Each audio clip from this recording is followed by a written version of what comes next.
Myself is ruler of the universe. Can you say that about yourself? Myself is ruler of the universe. Hello, I'm Willie from the Ozarks, and here we are on September the 10th of 2022's Lesson 253 in A Course in Miracles Workbook for Students. We're reading from the original edition, Myself is ruler of the universe. It is impossible that anything should come to me unbidden by myself, even in this world. It is I who rule my destiny. What happens is what I desire. What does not occur is what I do not want to happen. This must I accept. For thus am I led past this world to my creations, children of my will, in heaven where my holy self abides with them and him who has created me. Now, there's just a lot there. Let's read it again. It is impossible that anything should come to me unbidden by myself. Can you accept your place of power? You have to. Well, you don't have to. You can stay in a dream, but if you want to be happy all the time, you have to. It is impossible that anything should come to me unbidden by myself. Even in this world, it is I who rule my destiny. What happens is what I desire.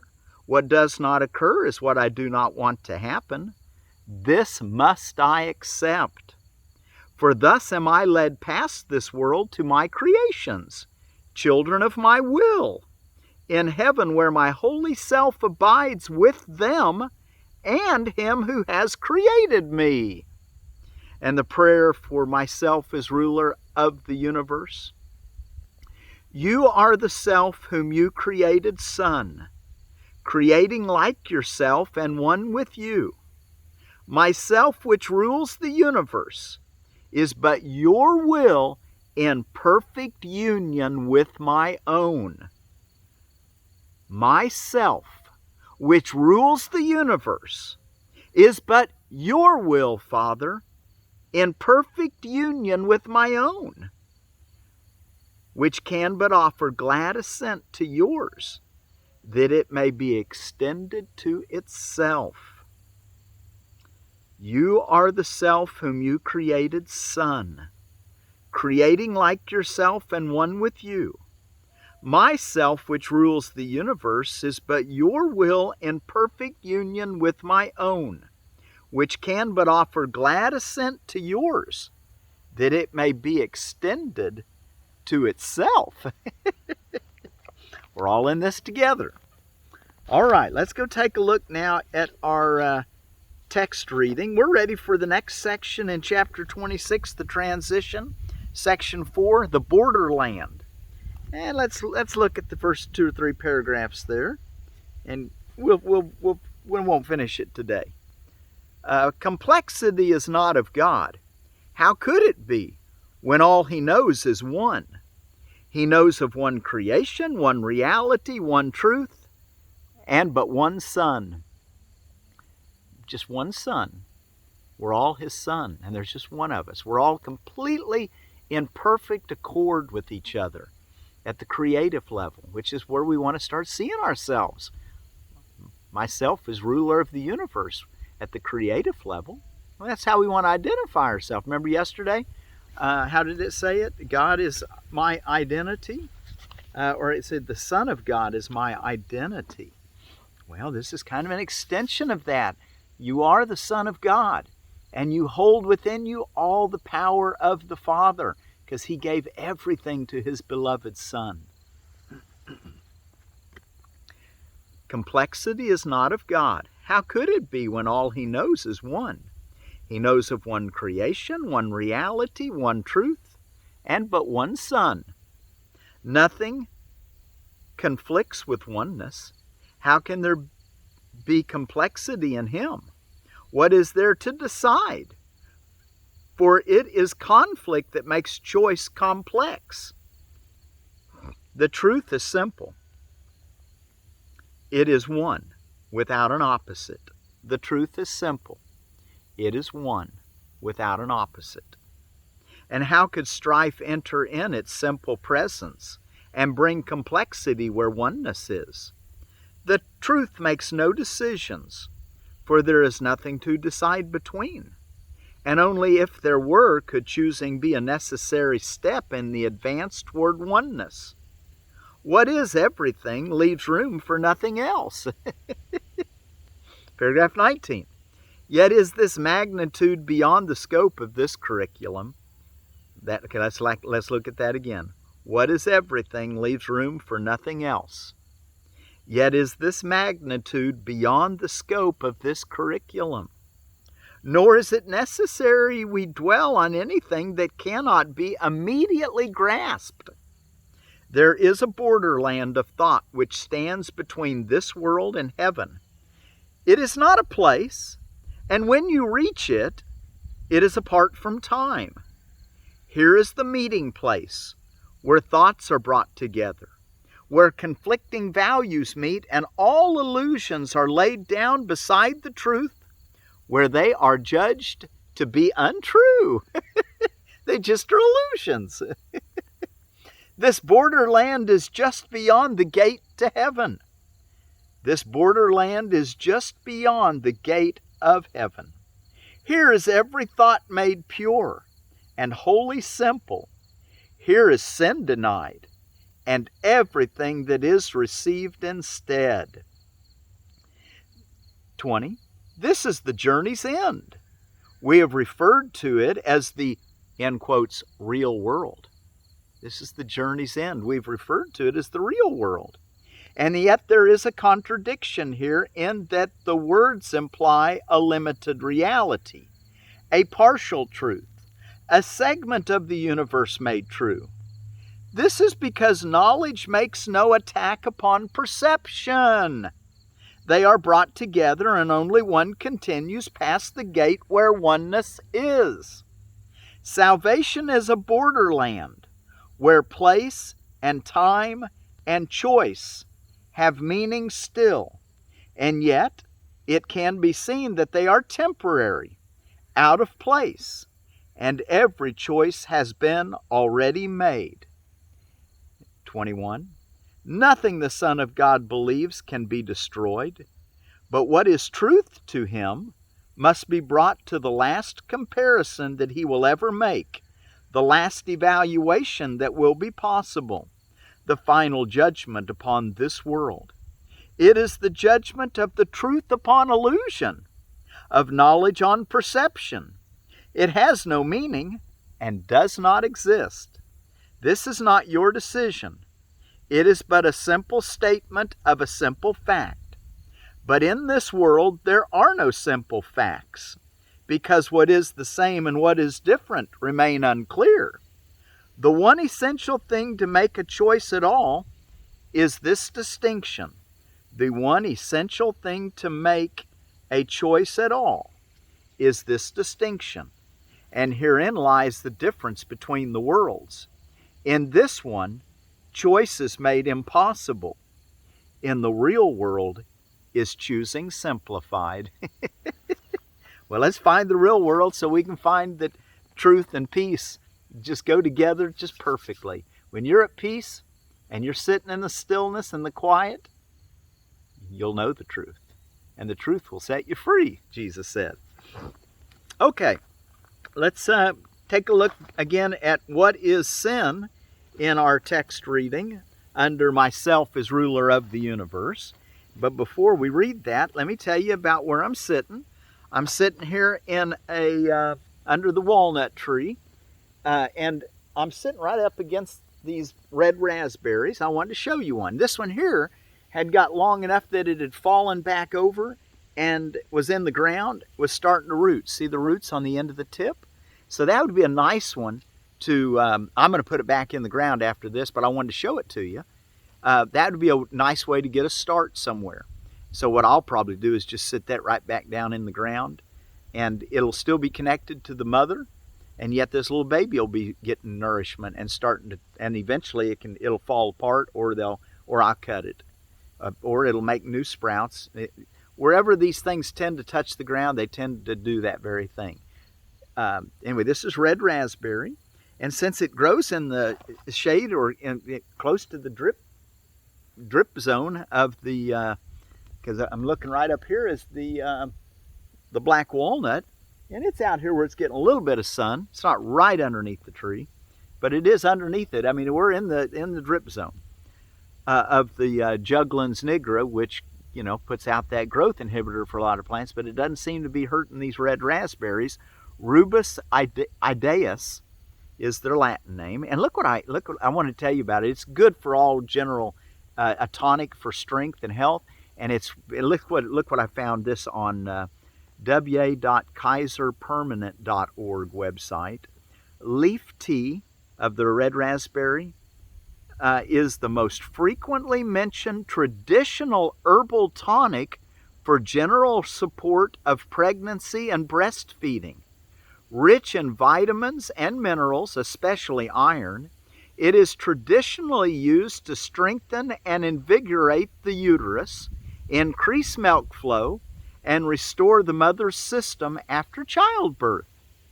So all of y'all that have been pregnant or been around pregnant or nursing mothers probably have heard of the red raspberry. I'd encourage you, and you just pick some leaves, and you can dry them if you want to store them, or you can just make tea immediately.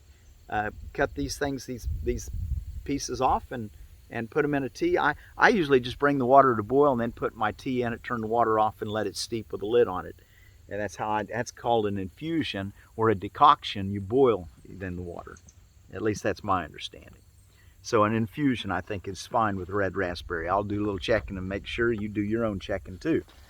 All right, I wanted to tell you about another pumpkin, a squash, a cuberita pepo, this one is, and that's the Connecticut field pumpkin out of the Baker Creek Heirloom Seeds catalog. It's 100-day. The heirloom pumpkin of the New England settlers and Native Americans, several hundred years old. Golden fruit weigh about 20 pounds each. This is a truly old variety, can be used for pies, the traditional American pumpkin. So that's your Connecticut field pumpkin. Okay, let's go take a look now at myself as ruler of the universe's associated reading. What is sin? Sin is insanity. It is the means by which the mind is driven mad and seeks to let illusions take the place of truth. And being mad, it sees illusions where the truth should be and where it really is. Sin gave the body eyes. For what is there the sinless would behold? What need have they of sights or sounds or touch? What would they hear or reach to grasp? What would they sense at all? To sense is not to know, and truth can be but filled with knowledge and with nothing else. The body is the instrument the mind made in its striving to deceive itself. The body is the instrument the mind made in its striving to deceive itself. Its purpose is to strive.